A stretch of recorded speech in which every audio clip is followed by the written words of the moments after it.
Good afternoon, everyone, and welcome to our Mid-Atlantic Tech Bridge Tech Talk, where we brought in some speakers to speak on NASA funding resources.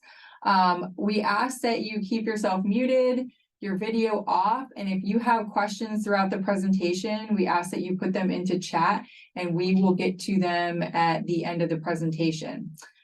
Without further ado, I'm going to turn it over to the Mid-Atlantic Tech Bridge Director, Mr. Gerald Walker, to speak on the Mid-Atlantic Tech Bridge.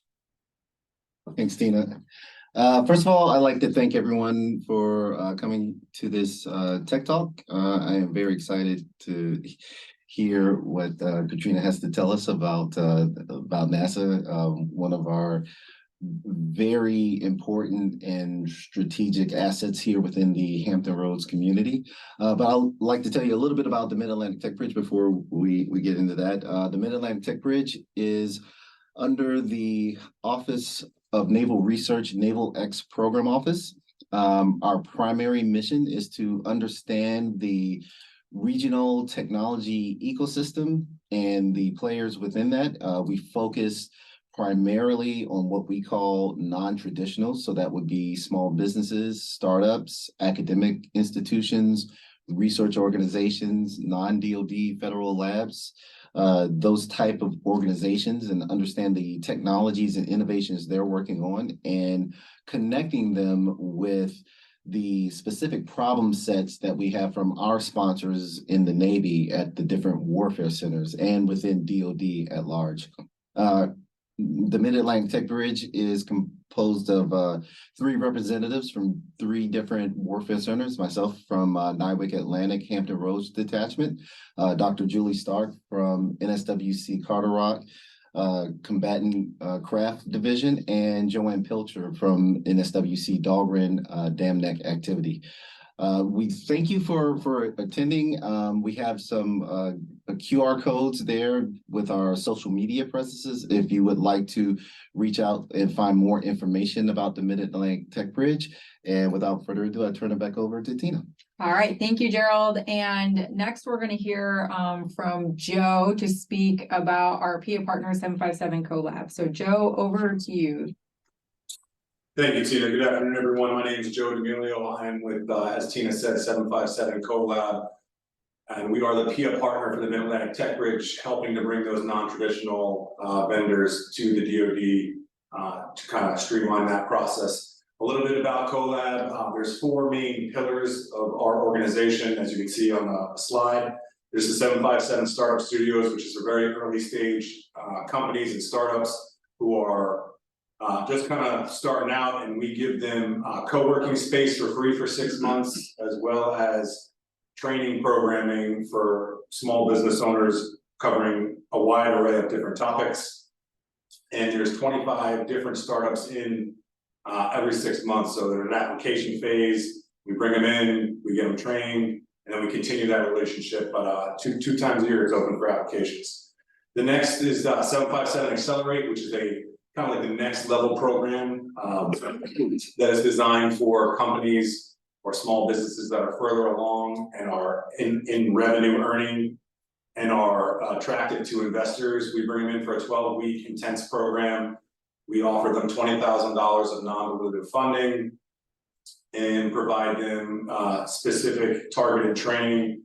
And at the end of it, there's a investor roadshow where we take these 7 companies around the 3 different places and virtual and introduce them to different investors. And that's actually ongoing now. That runs once a year, and out of 150 applicants, the cohort's normally made up of about 7 companies who make the cut.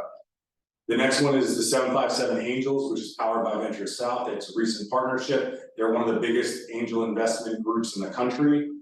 And they are the funding pillar of our organization. So it's not specifically targeted at the 757 Accelerate companies. They have 3 rounds a year where they solicit companies who are looking for angel investment. Their target area is the 757 region and the peninsula. However, they do expand out past there. Last, there's a 757 Collab Innovation Partnerships or fee for service. And that is where we engage with community partners, including the Mid-Atlantic Tech Bridge, and others, and offer specific customized programming to meet their needs or the community's needs, whatever is thrown at us. Thank you very much. Thanks, Tina. Thanks, Joe. Appreciate it. So what I'm going to do next is we're going to kick off Katrina's presentation with a little video. So I'm going to shift us over to the video. So bear with me for just a second, and we'll start with that.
All right, and Ms. Katrina, over to you.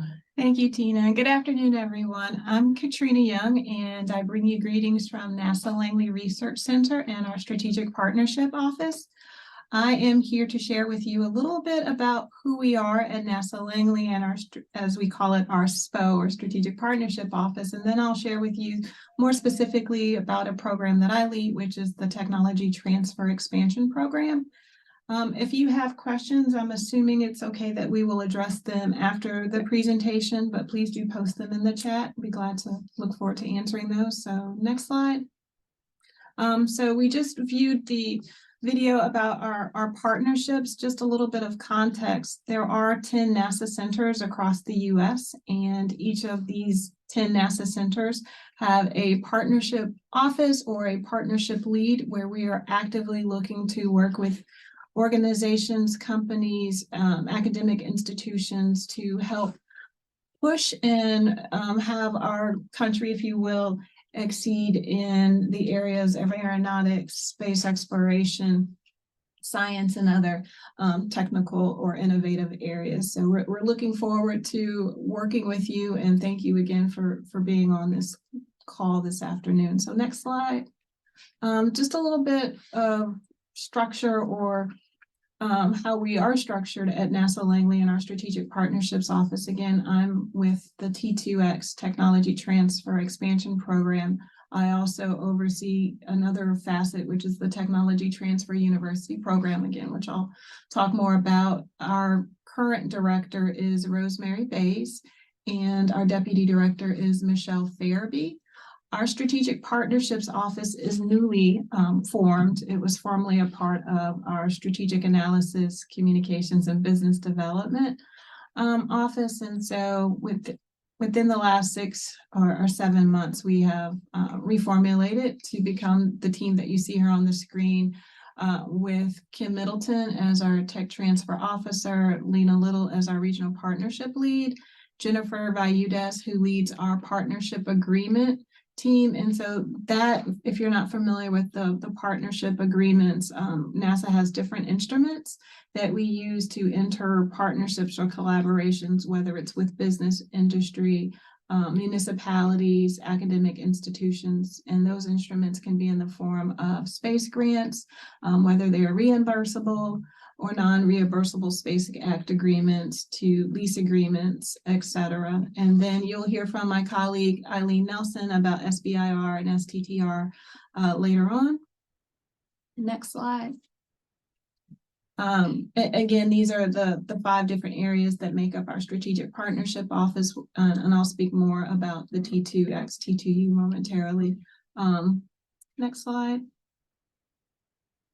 As we have recently formed, like I said, within the last 6 to 7 months, I'm not going to bore you with all the reading of our mission statement, but essentially the Strategic Partnerships Office is to become the front door, or be the front door, for organizations like the Mid-Atlantic Tech Bridge, other types of organizations, whether it's an incubator, an accelerator, a startup, a small business, to cities, state and type organizations. We want to help you all identify problems, and we come with the technology that might be able to solve those challenges that you're facing, whether, again, it's in aeronautics, science, space exploration, or others. So that's essentially what our mission is. Next slide.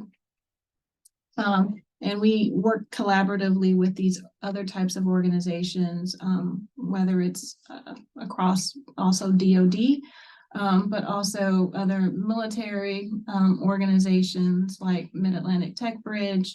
Our other partners might include Jefferson Lab and Newport News, which is Department of Energy, to Department of Education through our Office of STEM Engagement. So again, we kind of expand the horizon when it comes to who we're looking to work with externally. So we'll be sharing more about those opportunities. And if you have interest in working with us, please do reach out to our Strategic Partnerships Office, whether it's through me or Eileen, who you'll meet shortly, or the individuals that are listed on the screen previously.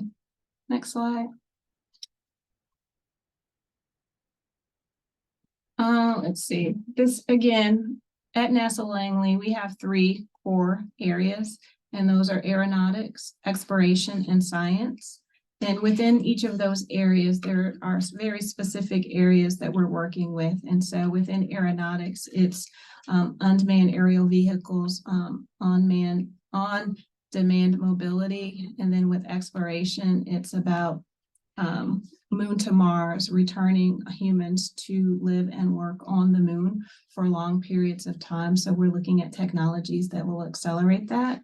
And then in science, it's helping to understand our atmosphere. What are we doing to contribute to climate change? Looking at also entry, descent, and landing. So as we are traveling to other planets, let's say, Mars or beyond, how do we get vehicles to travel through that planet's atmosphere and land a vehicle safely, or a spacecraft safely on the surface? So those are our core areas within NASA, and that's across all 10 NASA centers from East Coast to West Coast, from North to South. And each of our NASA centers have areas of what I would say are excellence.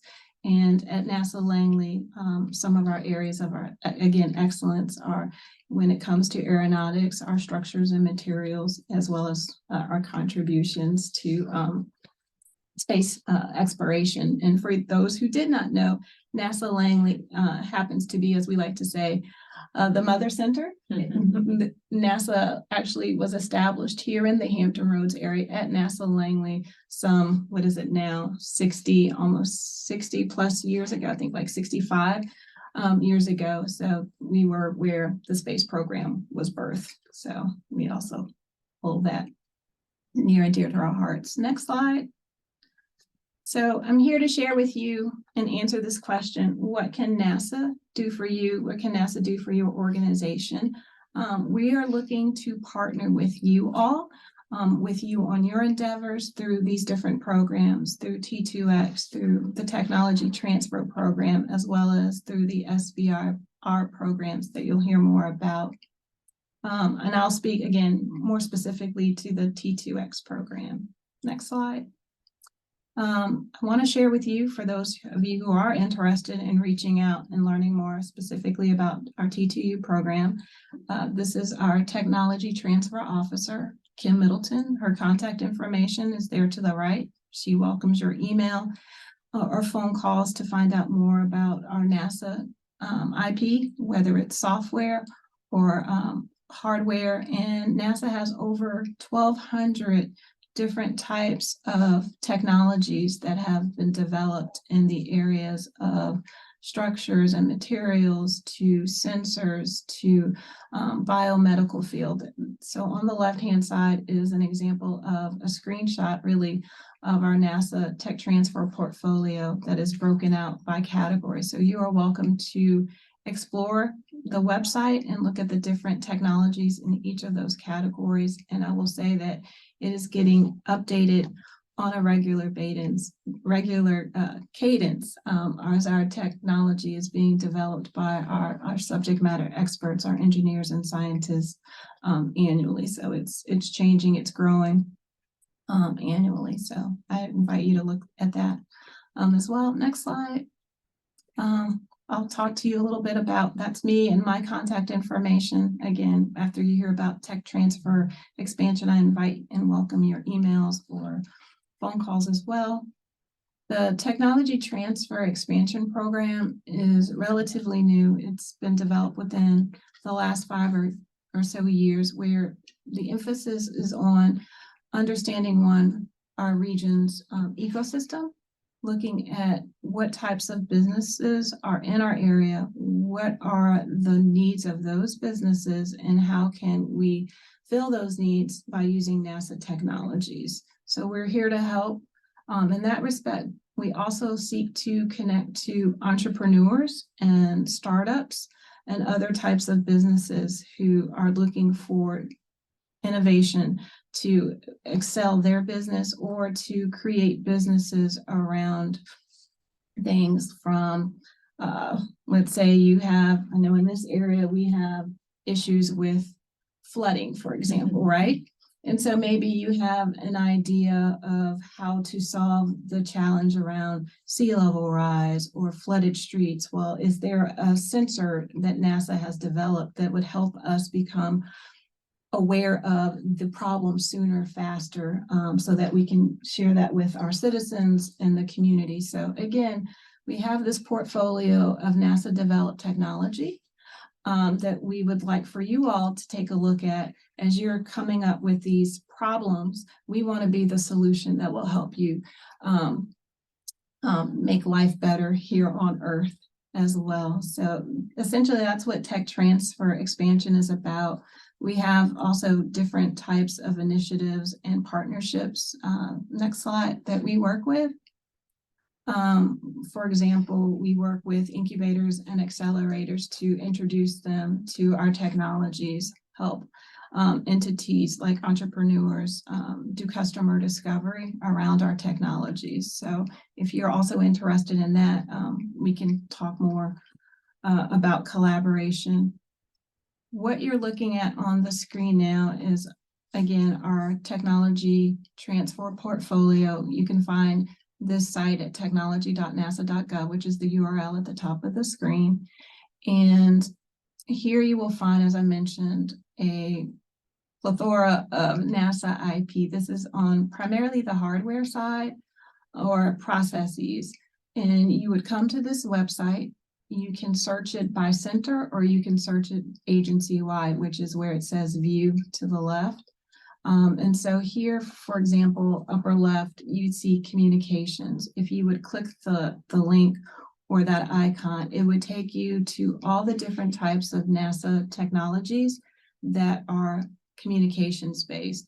Or if you would click sensors, it would take you to all of the different types of technologies that are sensors based. And when you get to the website, as you can see to the left, excuse me, to the right, you would receive a heading. We call those tops, our technology opportunity sheets. And this would basically give you background information as to what that technology is, why it was invented, what are some other possible applications for its use, as well as the link directly to the patent. And that will also give you diagrams, background information, as well as the list of individuals who have invented that particular technology.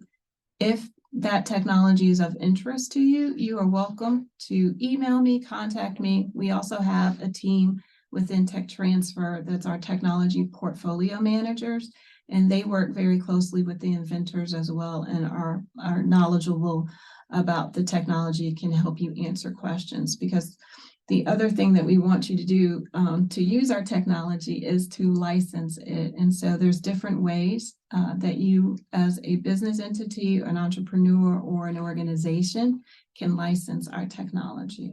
Next slide. I will just say, so Eugene had a question specific to this about, is this the same? You mentioned this was more hardware, but I mean, I think I see some software, but he was asking about, is this the same pipeline for simulation code or software as well, or is there a separate? There's a separate one. Okay. Next Okay. slide. All right, perfect. So Eugene, There we go. is it to answer your question about technology related to software? We do have a specific software.nasa.gov site. And on this site, similarly, it's broken out by the different categories to operation, to aeronautics, et cetera, to vehicle management. So whatever your area of interest, you're welcome to click on that icon. There's also a search engine. I'll be honest, it's a little wonky when it comes to trying to find the specific technology or software that suits your needs. You could always use Google as well, and it'll point you to the right technology in our portfolio. And this has even more. This has like thousands of different software code. I'd like to point out that some of the software is open source that you can download directly from the site. Some of it you will find says US government only. So it all depends on what type of organization you are, will determine, whether or not you can download it as well. Our software portfolio manager or use agreement person is Maxine Saunders, and I can leave Tina and Gerald here with her contact information. That way, if you have specific questions, you can feel free to reach out to her as well. Next slide. So as I mentioned, this is an example of a technology opportunity sheet. This is what you would find on the website. We also make it available to be downloaded as a PDF. We will list if there is a relevant patent related to it. Some don't have patents, which means that it's there for, wide open use.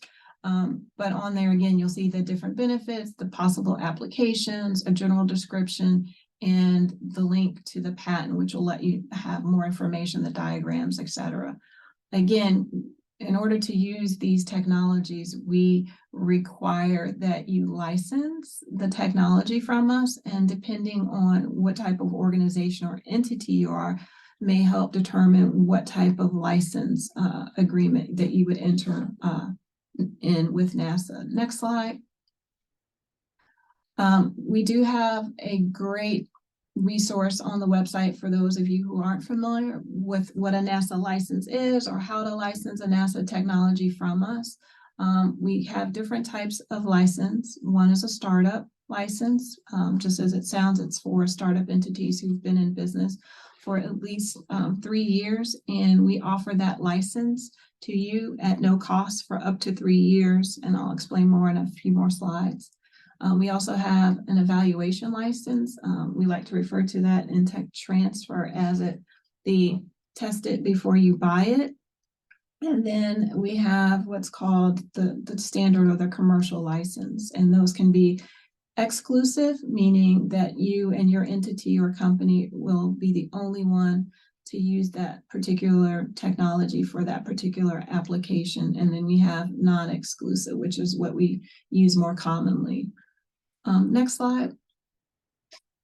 So again, these are the primary types of licenses that NASA will enter: the evaluation, try it before you buy it; the startup, at no cost for up to 3 years, because we want to help you exceed or grow your business and get beyond that valley of death. So we understand that there are a lot of risks involved with the startups, and so we try to make it as easy as possible. And then again, the standard commercial license, which can be exclusive and non-exclusive, depending on the field of use. The other program I oversee or lead is for those of you who are affiliated with higher education, is Tech Transfer University.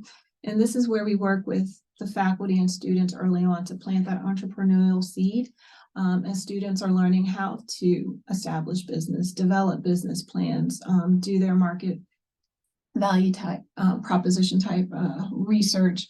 We make our technologies available to them so they can integrate it into their coursework, and then we work with them, or I work with them directly to provide feedback, help them find resources to understand the technologies. And we just ask that the professor invite us to their students' presentations. So they may be capstone projects, marketing presentations, so we can hear what they're discovering or learning about our technology, because students also have a different way of looking at how our technologies could be used.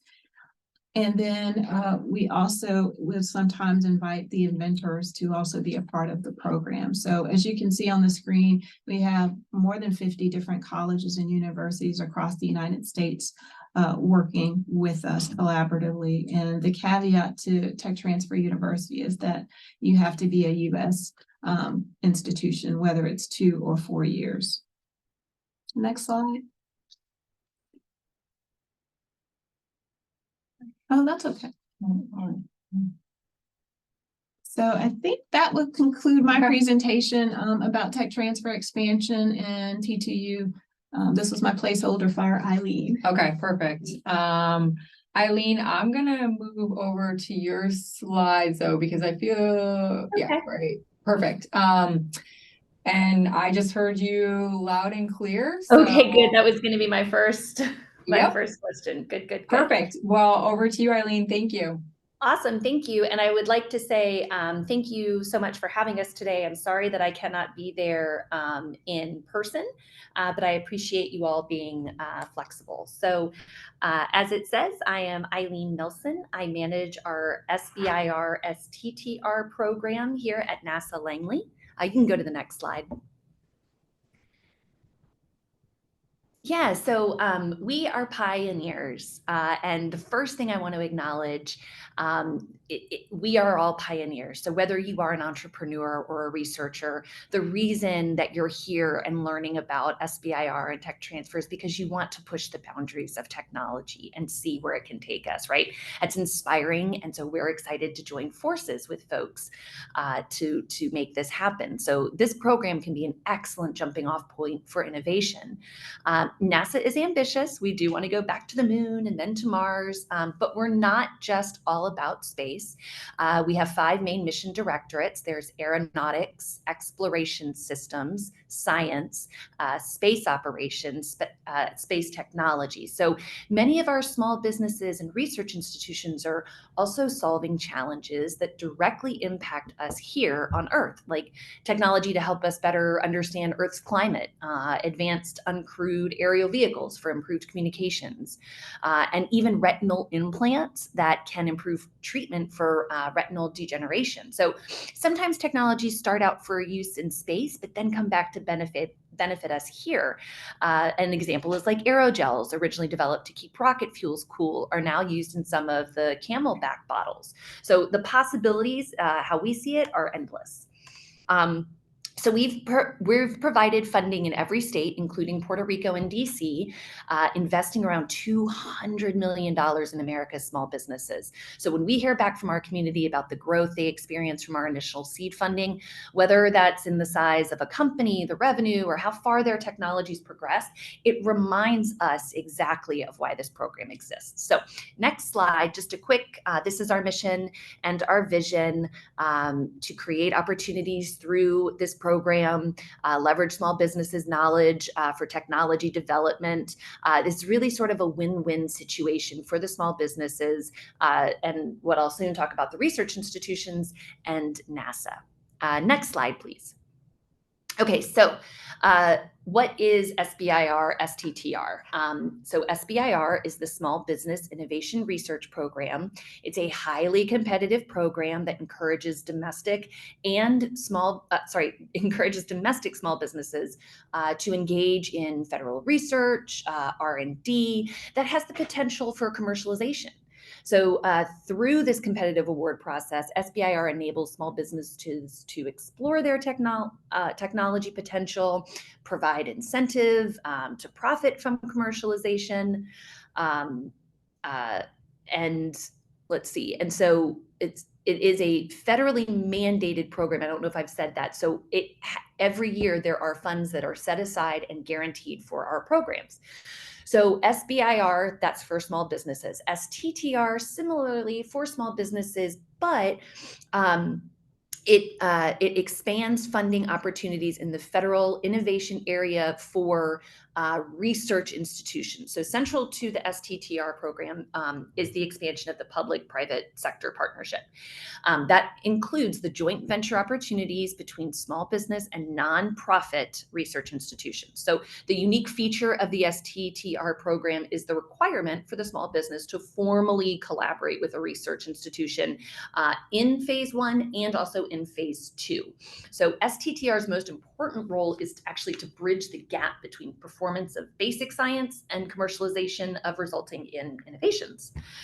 So some objectives of the program, the mission of our program to stimulate technology innovation, but we have fourfold: to stimulate the technological innovation, use small businesses to meet federal R&D needs, foster and encourage participation in innovation and entrepreneurship, and then increase private sector commercialization of innovation through federal R&D funding. All right, so slide 5, next slide, let's talk about what you get and dive into the specifics. So phase 1. This is what we like to call the ideation phase. It's very low TRL, which is technology readiness level. So the first phase is for SBIR, it is 6 months. If you are awarded a contract, and we are contract-based, not grant-based, if you're an STTR, you get 13 months for your phase 1, and that's to help accommodate for the academic calendar. And as you can see, it's $150K for that 6-month or 13th month period. Now, phase 2 is focused on the actual development, the demonstration, the delivery of the innovation. So it's going to be a little bit higher of a TRL level. Let's say phase 1 is 1 to 3, then we'll say 4 to 6 or so in phase 2. And as you can see, it is for 24 months, and that's for both of the programs, SBIR, STTR, and it is for $850K. And so this phase 2, you have to apply to a phase 2. You don't automatically get it from your phase 1. And it is very competitive because, as you can see, the amount is pretty high. And then there are a lot of, I won't go into all the specifics now. If you're interested, talk to me later. But we have lots of post phase 2 opportunities up to the program, matching a certain amount of funds from a small business or outside investor. There's lots of different ways that can help the small business extend the life of that contract to help continue with the progression of their technology should they not be done. But finally, the phase 3, this is really our bread and butter, because this is where we get to highlight the actual success of these technologies, right? This phase 3 is the infusion and commercialization of that technology. This is where your innovative technologies, products, services, this is where they make their way into the NASA missions or the commercial marketplace. To get a phase 3 is tough. Phase 3 in SBIR, there are no SBIR funds in phase 3. So the small business is required to find an investor. It can be a NASA investor, project or program, just not our program's funds, or an external investor. And the great thing about phase 3s is that they can be for significantly more amounts of money and for a longer contract period time. And you know, as it says here, we've got the technical and business assistance funding. We've got lots of other opportunities through post phase 2. And again, if you're interested, we can talk offline about those. But let's go to the next slide, please. So what's the difference between SBIR and STTR? So I've touched on it a little bit, but we truly believe that stronger innovation comes from wider participation. So that's why our STTR program is just as important to us as our SBIR, right? It exists to unlock the power and innovative thinking in our nation's research institutions. So I'm not going to go over the slide. You can see for yourself what it says, but these are some of the differences between our programs. Let's go to the next slide, please. So what do we provide small business? Well, briefly before I dive into that, it's worth giving you some background and history about SBIR. So it's been around since 1980s, and as I said, is federally mandated. NASA is the one of 11 participating agencies. I think I said that earlier. There was a chart. Some agencies just have SBIR. Some agencies like us have both of those programs. So what do we provide the small business? Well, early stage funding, taking zero equity in your work to keep your intellectual property. It opens up a network of diverse entrepreneurs and innovators that are now, disposable to you. Or that's not the word I'm looking for, that are available to you, excuse me, for you to talk with and network with and see how they're doing their innovation, see what they're working on. Next slide. But critically, what we also can provide research institutions. So this is also important. So STTR followed, as I said, SBIR started in the 80s. STTR followed in the 90s. Again, same business model with SBIR. But what we provide research institutions, as you can see, there's various areas for the students. This is such an excellent opportunity to work on those innovative research projects, right? For professors, it's a way to expose the students to exciting things, the research data for potential publication. And then for the RIs, right? A federally funding mechanism to advance research in the area of interest. It's pretty great and speaks a lot when you've got NASA as a partner. Next slide, please. Okay, so what do RIs provide our small businesses? Well, a talented pool of students for potential hire, the expertise of students and professors, a higher chance of winning due to less competition. SBIR program, we get significantly more proposals than we do in our STTR program. So your higher chance of winning due to less competition, which is pretty significant, but you also have a partner involved with you. All right, next slide, please. So learning about what NASA's needs, I keep talking about how, what this looks like. And so obviously, if you have a technology, we want you to be able to see yourself and see if it aligns with what we're currently working on. So how can you find out if your technology aligns with what NASA's working on? So you'll want to review last year's solicitation, which will give you a good idea of what to expect. Though every year we do update our solicitation, and there is no guarantee that a subtopic will be repeated every year, but it is still the best way to get an idea of what we are looking for, right? So one of the best ways to do that is on our website, and these charts will go out, so they'll have all of our links and whatnot, but the best way is to review the subtopics in the focus areas. It's organized by interests and related technologies. So we have across the agency over 20 focus areas, and each subtopic will show you a related subtopic. So be sure to check that out as well, because even if you think there isn't any relevance, you could indeed be surprised. So I would encourage you to start here at these focus areas. One thing, I don't know if I've said this yet, I'm sorry, SBIR has our annual solicitation.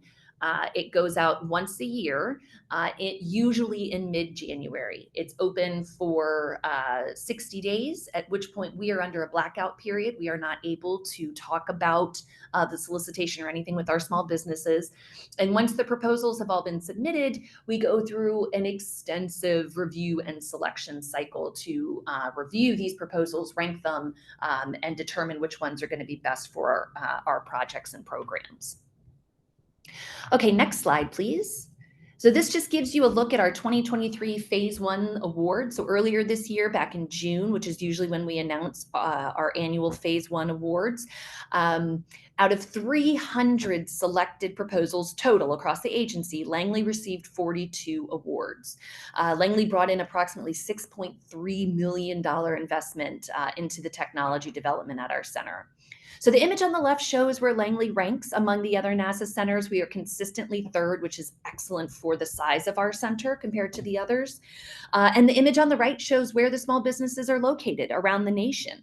The little table at the bottom displays the various entities that have won awards, so including women-owned, veteran-owned businesses, minority-serving institutions, which I'll get into a little bit more later. Next slide, please. And this just takes a look at Virginia. So Virginia took 4% of all the 2023 Phase 1 awards. That doesn't necessarily mean that came from our center per se. Each center has its own area of expertise. And so even though you might be located in Virginia, you might indeed be selected for an award that is going to be run out of, say, Johnson in Texas. There's one of me at every one of our centers. But this chart breaks down Virginia-specific businesses and awards among the various districts in the state. So as you can see, there is an over 30% women, veteran-owned, disadvantaged, and or hub-zone small businesses across 6 congressional districts. So a little under 20% were first-time recipients. And the historically successful areas include intelligent sensor systems and LiDAR remote sensing technologies, just to give you an idea of what our region is focusing on. Next slide, please.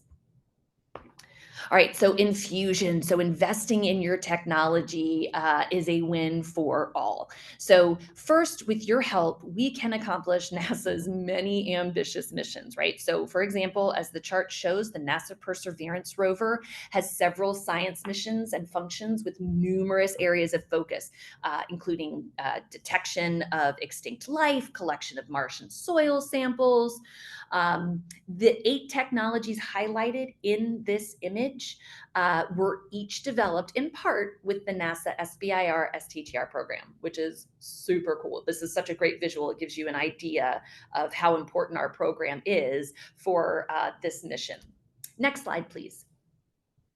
And here's just a little bit of what our participants have to say.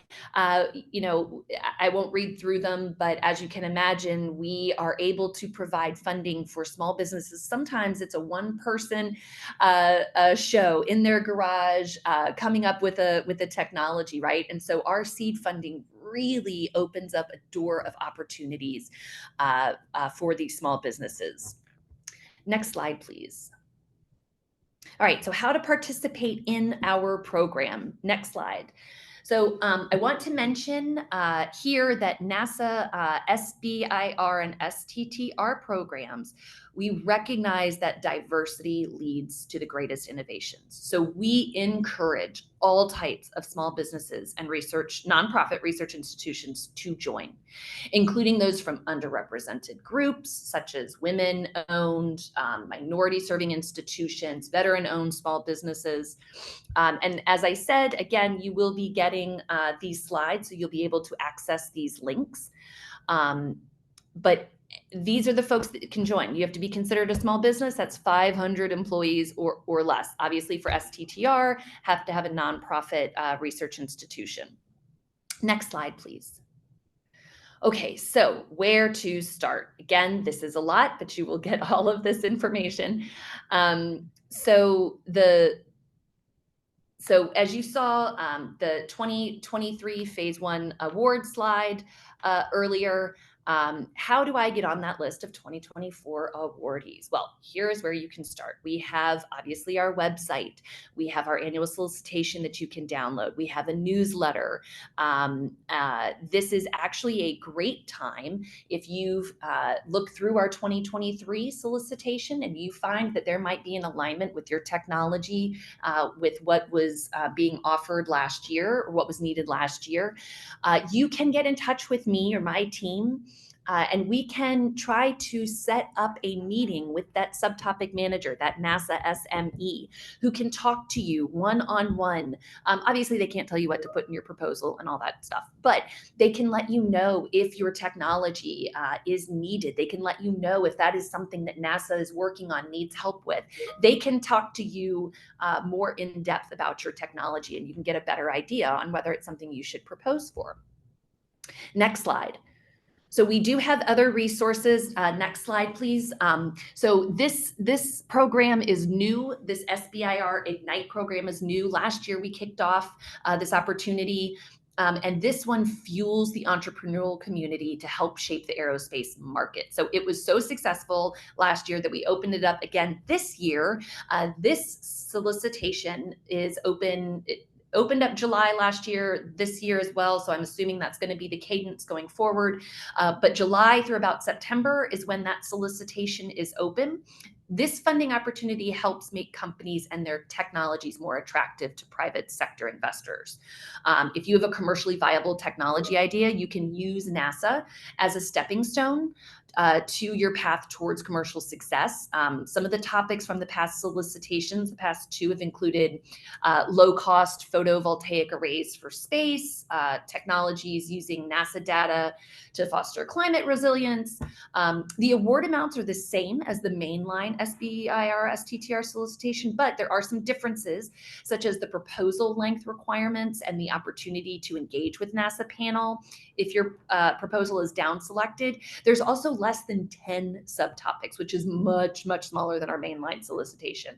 But this program is specifically for the fast track for commercialization, if that's where your technology currently is. All right, next slide, please. So minority serving institutions, to help increase the diverse participation in our program, we're intentionally creating opportunities and trying to forge partnerships to support MSIs, or minority serving institutions. So if you're a small business interested in submitting a proposal for STTR, you'll need to partner with a research institution. Say you don't know where to go or how to do that. Consider partnering with an MSI that aligns with your goals and capability needs, obviously. But there's an MSI exchange where you can look for a partner whose capabilities align with what you're doing. All right, and next slide. I think this is one of my last ones. These are just additional resources. We've got tons of success stories that highlight the commercialization of these technologies and the importance of them, the impacts that they have made to space and to Earth. We have the resource library. We've got a blog up there. We've got lots of different ways to get involved and learn more about our program. In addition, you can find my contact information.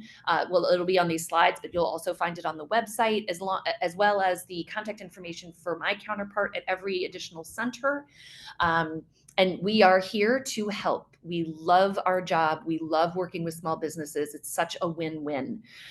So that is all I have for today. I know that's a lot of information. So if there are questions, I am more than happy to answer them as best I'm able. Thank you.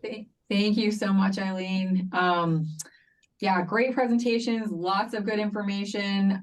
So before I open it up for questions, and I think one just popped in, so this is our last slide, and Eileen and Katrina talked about getting the slides. So what triggers us to send those slides to you is taking this really short survey. I think it's 4 or 5 questions, yes, no, down here on the bottom. You can grab your phone, scan it, and take the short survey. We'll get the link put into the chat as well, but it won't take you more than 30 seconds. So we really ask you to take that short survey. And again, that will trigger us sending you the slide deck from this presentation. So with that, and also, as Gerald mentioned, if you want to schedule a meeting with the Mid-Atlantic Tech Bridge, the QR code's there, and the other ways that you can follow us. So I think a question did come in, wrong one.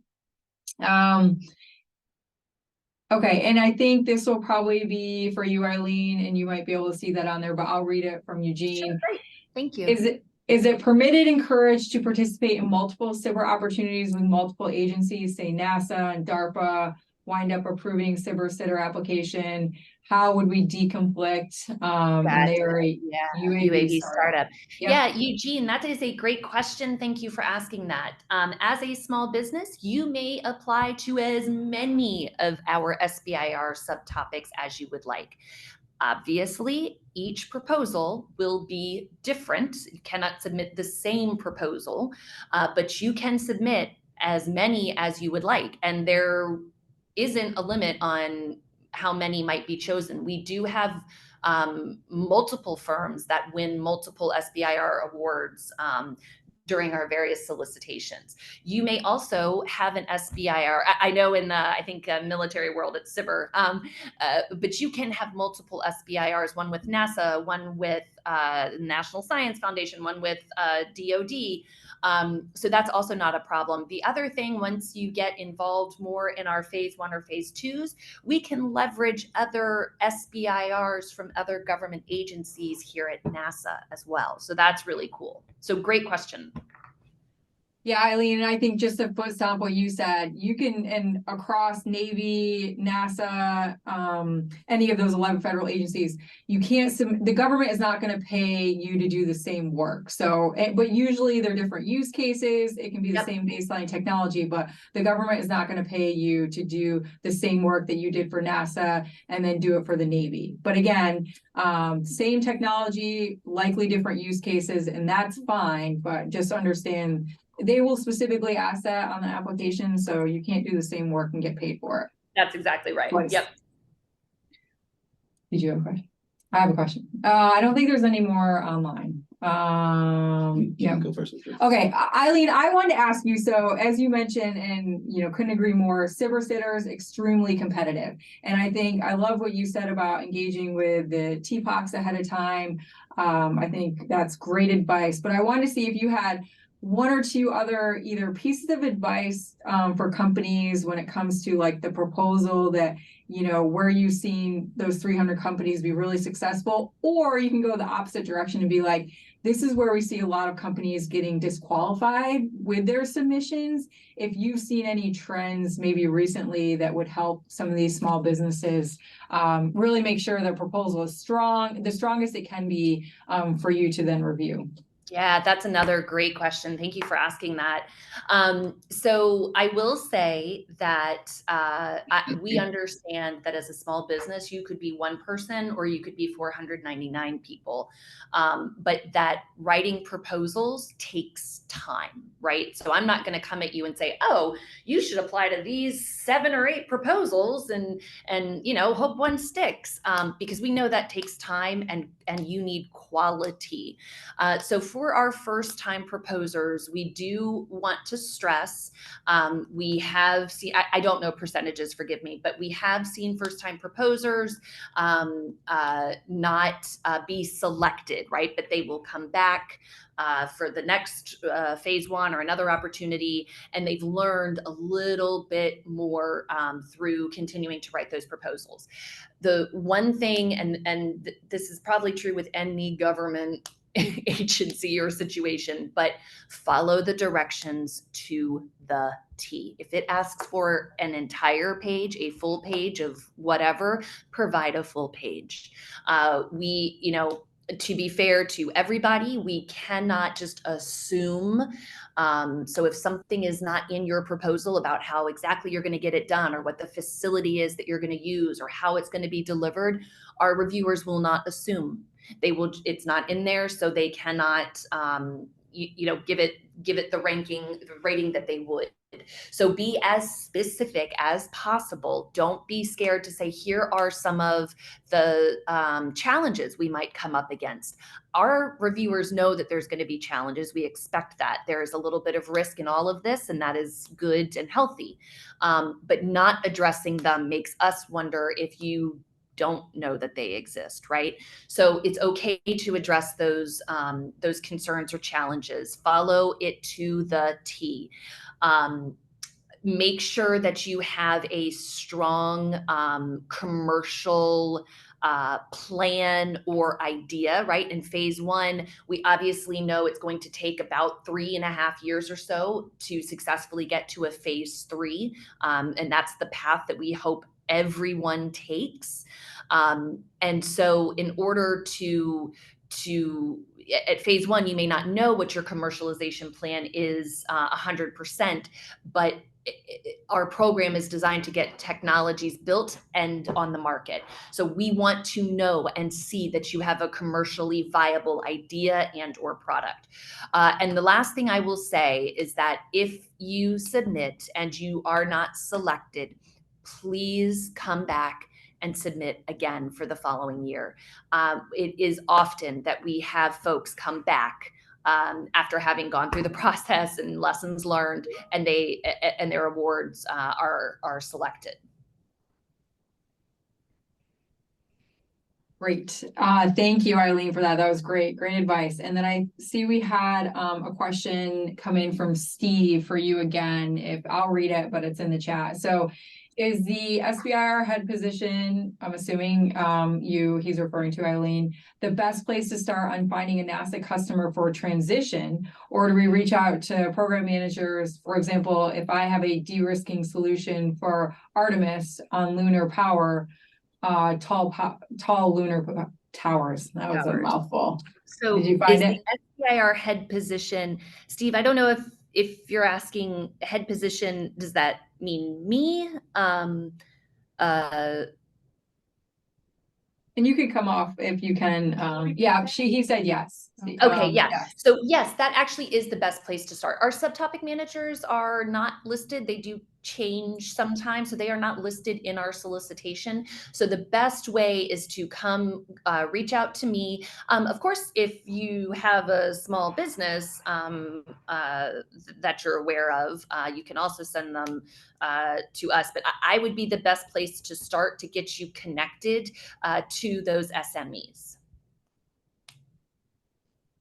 And then Eileen, I think to the next question there, I mean, as long as you're a registered small business and you can be a business of one person, you can submit a proposal, but you have to be a registered. That's exactly right. That is exactly right. Yep. You have to have your DUNS. I mean, you have to be a registered small business, but we've had one-person businesses before. Yep. And then Steve, back to your question for each center, depending on who is managing the program. Yes. So my title technically is Center Technology Transition Lead, CTTL. There's one of me at every single center. If you see something that's specific out of, say, Ames Research Center in California, feel free to call that CTTL there. If you call me, I can still help you though, because, NASA directory agency, I know the folks, even if they don't reside at our center, but either place you want to start is fine. Great. Thanks, Eileen. I think we have We've got 2 minutes left. Did you want to ask a quick question, Gerald? A or? really quick question. I got a Okay. bunch of questions Yeah, to yeah, ask, yeah. but I will reach out to you guys directly to ask all my other questions. But do you execute the entire STTR budget yearly, or is it the short form? Because I noticed that you said that you don't have as many applicants for that program. Yeah, it is smaller. So to give you an example, currently I think we have 3 STTRs at Langley. It's just a bit of a smaller program because of the other requirements, having a research institution. But that yearly budget is mandated, dictated by Congress. It's passed and then divvied up. But it is, obviously, we work on a yearly fiscal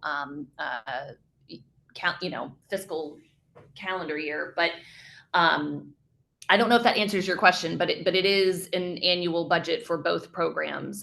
It's not that STTR gets less, it's just there are less applicants. Right. I guess the nature of my question is the budget that is set aside for STTR, are you able to distribute all of it during a fiscal year normally? Oh, yeah. Or Yes. is there Yes. leftover No. that Yep. either Yep. rolls over? that you have Usually to send it's back? distributed. We have, we have X number, I think it's 77 or 79 this year. And we're capped at a budget. And so our money will all go directly to all of those contracts. If we do have money left over, that's sort of out of my purview. I'm not sure, but we fund all the contracts through that money. Great. Well, I just want to say thank you again to Katrina and Eileen for a great presentation. Again, hopefully you all have taken that short survey, and we will be getting the slides and share the link to the recording with you all in the next day or so. So thank you again for joining us, and we hope you have a great rest of your day. Thank you so much. Thanks, Eileen. All right. Bye. Bye. That was a great presentation. Awesome.